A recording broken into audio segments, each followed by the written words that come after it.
I'm Miss Gordon. In this video, I'm going to read you the story, The Glass Bottle Tree, by Evelyn Coleman and illustrated by Gail Gordon Carter.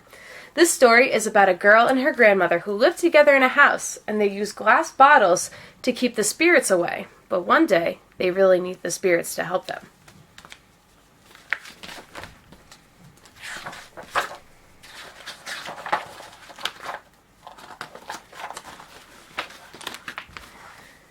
Once upon a summer's breeze, way down in the country, a little girl lived peacefully with her grandmother.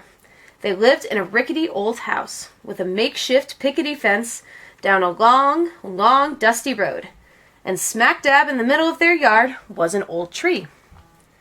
This was no ordinary tree, for the old grandmother believed spirits lived in it.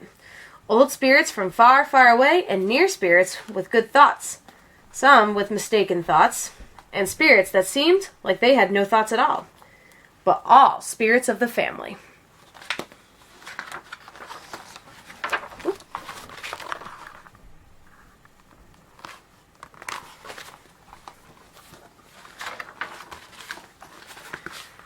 Sometimes those old spirits would get to laughing and arguing and telling stories to the little girl, until they'd get so riled they'd stir up the wind.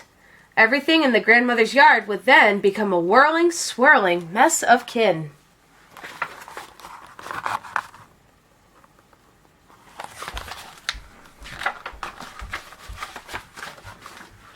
And so one day, the grandmother decided to put all the spirits inside bottles, so they'd get a hold of themselves and behave.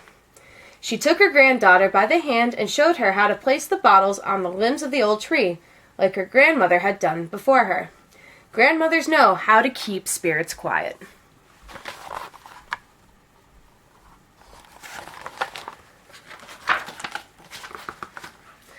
Then she and the little girl went about their daily business, but not before the grandmother noticed that the reeds in the field bending low to the ground and the grasshoppers singing their warning song.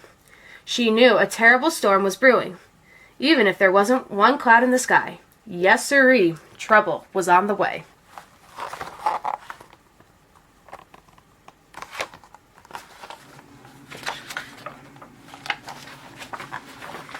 Early in the mornings, with a thud of a hoe and the twill of a tiller and the drop of a seed and the rhythmic bending of knees, it wasn't long before the grandmother taught the little girl how to make the vegetables and flowers sprout up to reach for the sun, without saying one word to her.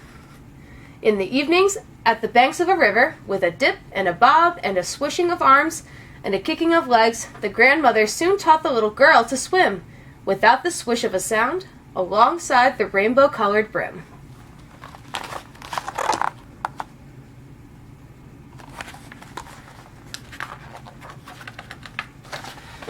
After supper, sitting in front of an evening fire, with the twist of wrists, the fold of fingers, and the clicking of 4 long needles through colorful yarns, the grandmother taught the little girl how to knit a winter blanket, without speaking one single solitary word.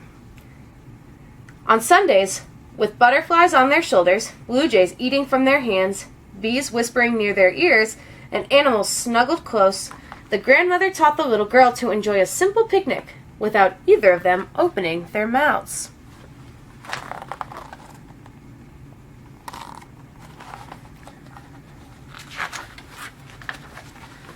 And every night before bed, they silently told each other good night. In the stillness, they waited for the cricket's lullaby to put them to sleep.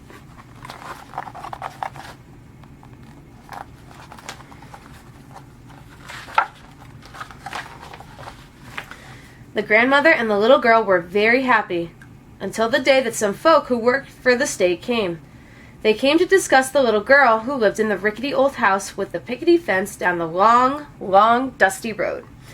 After visiting with the little girl and her grandmother, and observing neither of them being much for talking, the state's folk reasoned that the little girl would be much better off living with a well-to-do family in a beautiful, yuppity house.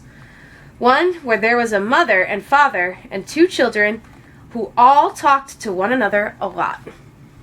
There would definitely be no pet mouse, or chickens, or any goats lingering about, and above all, no weird tree growing in the yard with silly glass bottles stuck to it.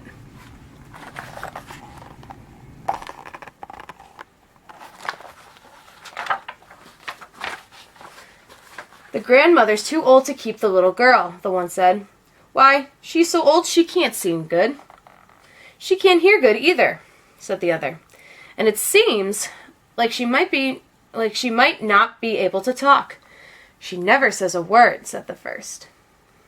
"I'm sure the little girl will feel better in a real family." So they decided. They hadn't noticed the things the grandmother taught the little girl to see and hear and do. They hadn't heard the talk the grandmother taught with the little girl to talk without using her voice. And they sure never recognized the love of the grandmother and the little girl shared.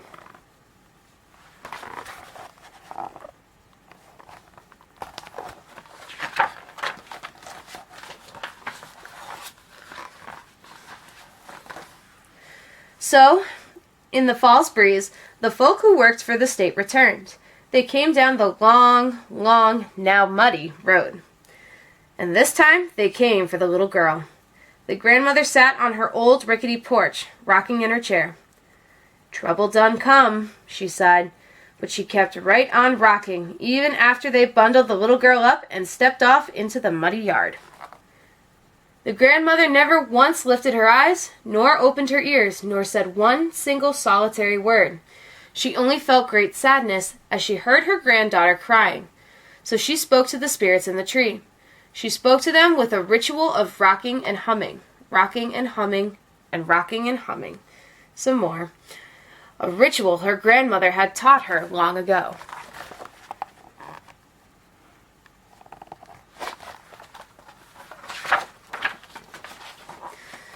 Well, the state's folk, convinced by the grandmother's strange behavior that they were doing the right thing, were about to wave goodbye to the grandmother when the animals, that old tree, and the spirits of the family heard the little girl's crying and the grandmother's rocking, humming, and pining.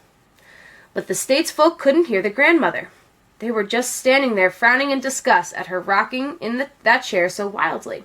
Suddenly, the spirits in that old tree and its bottles started swaying back and forth, and back and forth some more. Those bottles started jiggling and jaggling, clinking and clanking, and wiggling and waggling like they were gonna jump right off the tree. And they did.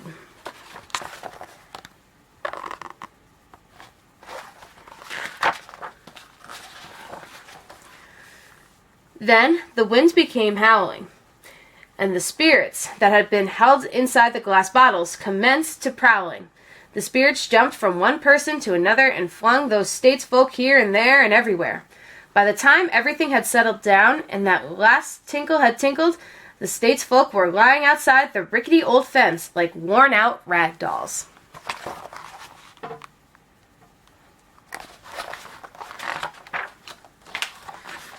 "Well, well," one spoke up in a tiny voice.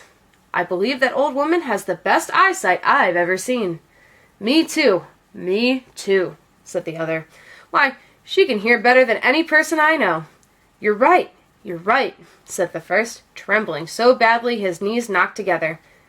"And she always knows just the right thing to say." Indeed, she did. The old woman hobbled down the porch and waved goodbye.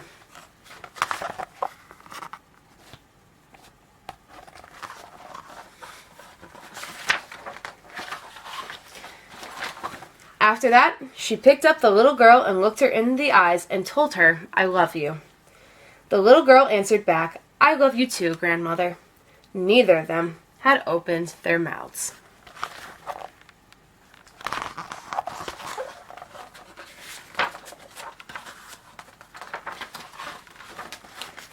And the glass bottle tree didn't open its mouth either, because the grandmother began putting the bottles back before the spirits could get all riled up, gossiping about their latest adventure. As the grandmother watched the little girl place the last bottle back on the tree, she wore a big smile. She knew that the little girl had learned one more thing about her family. And as the state's folk headed down the long, long country road, they agreed between themselves never to come back for the little girl again, without either of them opening their mouths.